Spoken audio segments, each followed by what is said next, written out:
Grandpa was a big tall man, and Uncle Herman, Gene, Wade, they were all together there, and Mother at that point. Now my mother, this is stretching off the question. My mother taught at Hardscrabble School, and she was the one-room teacher, and she took her three brothers and put them all on her favorite horse. None of them had a saddle, and they all rode the Hardscrabble to school. And Mother, that was her first teaching with her three brothers in the school, on riding on a horse, no saddle for them. Okay, let's go back to Grandma Sherrard. One of my first lessons on English, and I had about maybe 4 years old. I was starting to talk a lot, and they called me Windy because I never shut up. Timmy, Windy, shut up. We were tired of hearing you.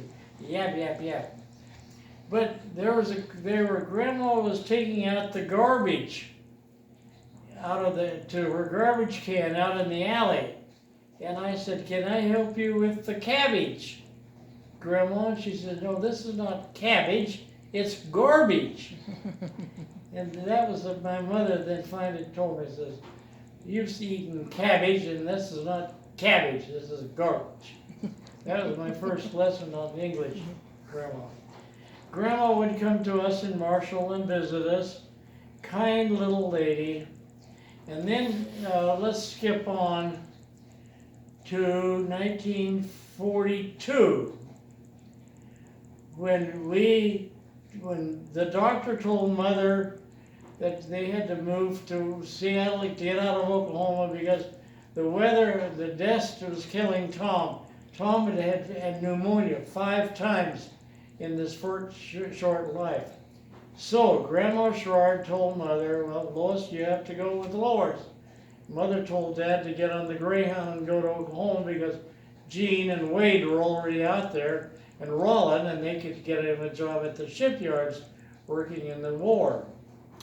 So Dad got on there, and Mother and Grandma still lived in Stillwater. Mother harvested the last wheat in June of 1942. She and another lady, and they arranged and got rid of all of the wheat. And then Rollin came out in August of 42, and we bought a new Chevrolet, used Chevrolet, and sold the auction. And Grandma knew that we were leaving, and she was very, very sad, but happy for us and good for the family to get to Seattle. Okay, we got to 1942, we got it there, and we lived no house. We lived in the woods with a tent over the stove. And then about 1945, by that time we had got our house pretty well built, I think. And the arrangement was that Twyla, we would bring, the Sherrard family was to come to Seattle, and Wade was to get your dad, Uncle Herman, a job driving a truck. And I can remember that there was not enough money, it seemed to me like that there was not enough money in the Sherrard family to even buy textbooks. No clothes. You had to wear flour sack pants, underwear, because everything was so tight. And your dad was working for Birch Trucking Company at the time. Anyway, they put you on the railroad, on the train, and you rode the train, I don't know, 3 or 4 days, I believe, by yourself, and you got off at the Auburn Railroad Station. And Dad was Mother, we were there to pick you up, and you had, if I remember, you had pigtails, hearing pigtails, and you were just, you didn't know what the hell was going on. For a poor little girl, it was a sad, sad trip. to leave your family, to get on a train by yourself with strangers, and we all just loved you dearly and hugged you and tried to make you happy.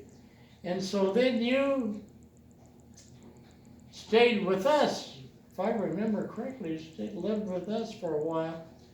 And then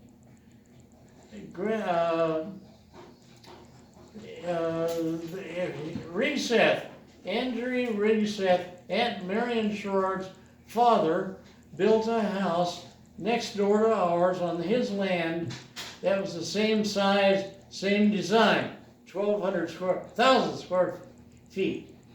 And your family, finally, we got them out there, got your job, and your dad got a job, and you all lived in the next door to us.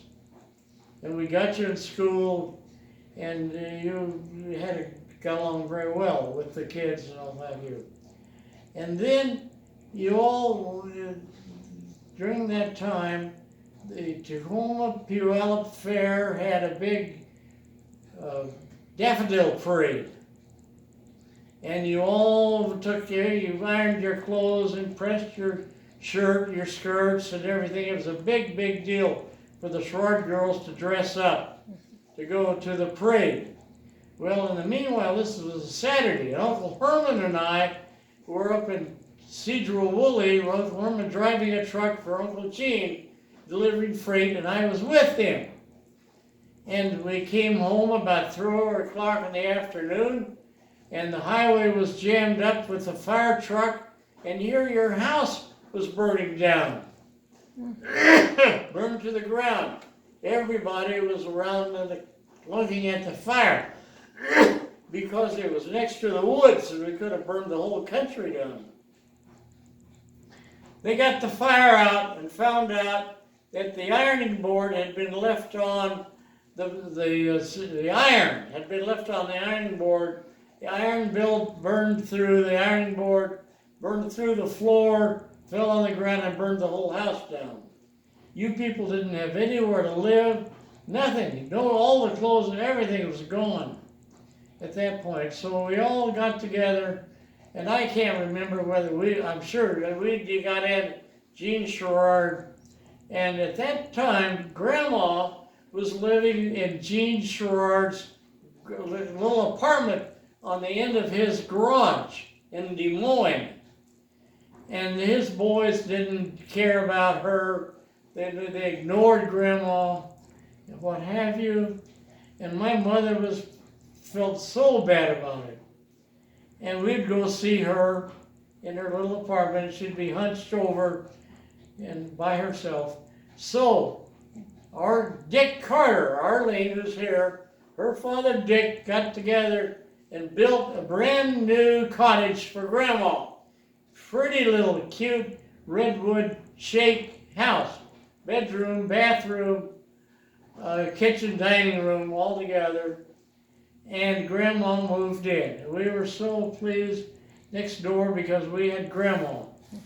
And every morning, Dad would go over and help her eat breakfast, serve us breakfast, because he was working a swing shift at Boeing at that time. Mother would go to work and we'd go to school. And she had her own television set, but it was a big deal. And Tom and I would come home at 3:30, and the first thing we'd do is run over and see how Grandma was doing. Grandma was sitting there in her chair looking out the window. She saw the school bus come, so she knew when we were going to get there. And the first thing Tom and I would do, at that time, boxing and wrestling was a great big deal on television, and we had to see the boxing and the wrestling. Well, Grandma didn't think too much about that, but she loved having us kids there, and so we would watch that and for I don't know how long, and then we'd go home. And then the mother would come home at 5, 6 o'clock and fix Grandma Sherrard dinner, and we'd be together with Grandma. And she would always have a little blanket over her because she had a heater stove, but she didn't like to use it too much because it burned stove oil. It was expensive to buy. And we would haul her around. Now, periodically, Uncle Wade would invite her, pay for her way, to go to Los Angeles to to be with them down there. And that was by airplane. And we would get Grandma together and get her excited and what have you.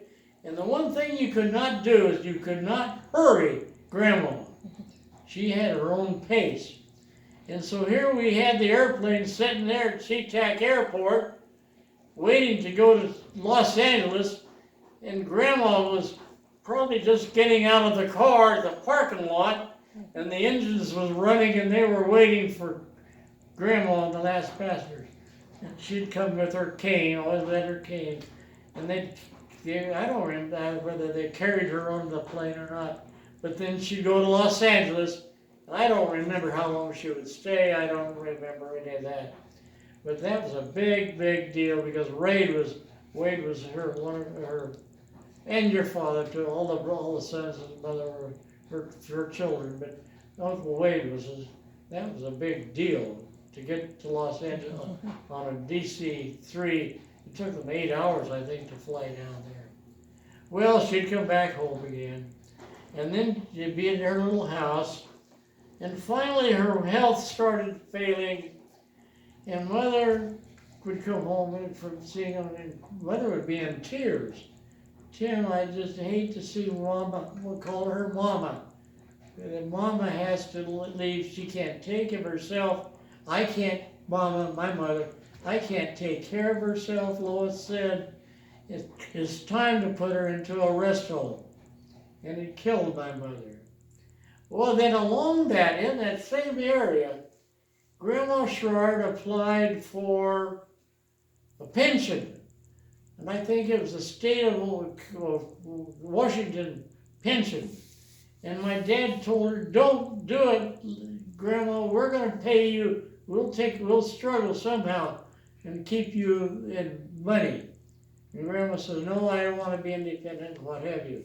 So, Grandma went to the rest home, and Edna Sherrard was involved in some of that, and your mother. I don't remember I don't know if she worked there or visited Grandma, but Edna and my mother were close at that point to taking care of Grandma. Finally, Grandma died. The first thing that she had was my mother had, by that time, I can't remember if my dad was dead or not. I don't think so. Dad was still alive. They had to notify the pension bureau that Grandma had died to cut off the benefits. The first thing that happened is they came back and they said, well, Mrs. Blaney, we own your mother's little house. We paid the pension. We have the first right to get that money back. And if you can't pay us, then we'll take the house and sell it. Well, Dad was alive. Because my dad was ticked off, bad, really, really upset. And it was $5,000, I think, that she had collected under the fund. Well, my dad said there's absolutely no way. So they scraped together, my dad and my mother, somehow they got the money and bought the house. Bought it back. And then my dad died, and then my mother rented the house out to people through a real estate office. And she got, I don't know how much she got the money back. She was renting it, I think, for $400 a month. But then she sold that when Weyerhaeuser came in. Of course, that whole thing got sold. But anyway, that was Grandma Sherrard. Pathetic. Oh, and then I'll tell you a little more about her. My mother said that Grandma never showed any love or compassion for my mother. She never hugged her. She never held her. But she said she was kind to her, but never any personal love. My mother said, that's how I got involved in tough love.